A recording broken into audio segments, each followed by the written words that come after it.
សសបាយណាស់ណោក៏ពូយទៅសៀមរៀបអង្គរឃើញស្រីស្រីស្អាតស្អាតមកកណោអូកំពុងឈរតោះពួកយើងទៅលេងផងតិចពីកំពើទៅមកសាងផងកុំឲ្យភ្លេចសបាយពេលជុំខ្មែរនឹងបារាំងគេឆ្នាំនេះពិតជាសបាយខ្លាំង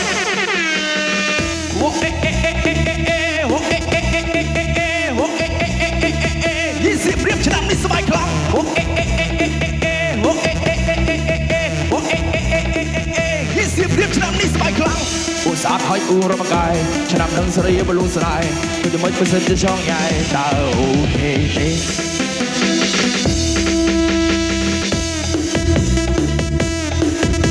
ឡាញ៉ាឡាញ៉ាឡាញ៉ារត់ទៅលឺភ្លេងចង់លេងចង់ញ៉ាហេ DJ ភ្លេងកំអត់ទៀតក៏រំស្អាតបើដូចជាចង់ធ្លាក់រត់ដល់ជ្រៅមកមេរៈចុះពីនឹងទៅយឺទៅពីនេះអូខេ let's go top